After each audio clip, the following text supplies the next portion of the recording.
s'agit donc pas d'une taxe sur les tontines. Et d'ailleurs, pour parler des tontines, puisque vous dites que cela a contribué à la baisse des dépôts auprès des établissements de microfinance, vous verrez notamment dans le cadre de cette circulaire que le régime de taxation des intérêts qui sont générés par ces dépôts-là a été aligné sur celui des dépôts effectués auprès des banques. Vous savez qu'effectivement, lorsqu'on dépose de l'argent auprès des banques, la législation fiscale ne taxe les intérêts que lorsque ces intérêts dépassent un certain seuil. Alors, la crainte qu'il y avait en ce qui concerne les organismes à but non lucratif, notamment les tontines que vous évoquez, c'était de dire les membres qui réalisent leur épargne à travers ce circuit seraient en situation défavorable par rapport à ceux qui font leur dépôt auprès des banques. C'est pour cela que nous avons aligné le régime de taxation des intérêts générés dans le circuit des organismes sans but lucratif, notamment des tontines. Nous avons aligné ce régime sur celui des entités qui sont des entités formelles et il y a le même seuil d'exonération qui s'applique pour les intérêts qui sont générés par les activités des tontines. Maintenant, vous avez évoqué la double taxation sur les transferts d'argent.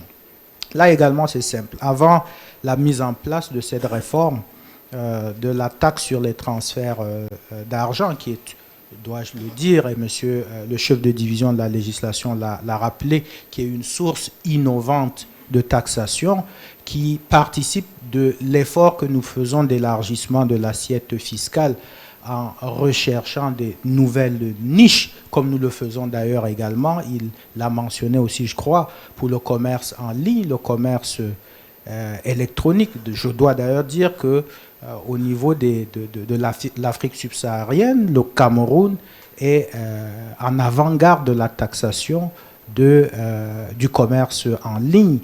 Et aujourd'hui, nous avons beaucoup de nos collègues de pays africains, notamment dans le cadre des associations internationales dont j'ai eu à présider les destinées, notamment le CREDAF. Nous avons reçu beaucoup de demandes de pays amis venus s'inspirer de l'exemple camerounais de la taxation du commerce électronique, pour vous dire que chaque fois qu'il y a une nouvelle source d'élargissement de l'assiette fiscale, nous nous y penchons. C'est le cas des transferts d'argent, qui est une activité nouvelle qui s'est beaucoup développée ces dernières années, s'appuyant bien évidemment sur l'investissement en infrastructure des autorités en ce qui concerne les technologies de l'information et de la communication. Et donc, il était de bon ton que l'administration fiscale, l'État de façon générale, tire profit de ces investissements qui aujourd'hui génèrent d'importants revenus. Donc, c'était une parenthèse pour vous dire, nous sommes attentifs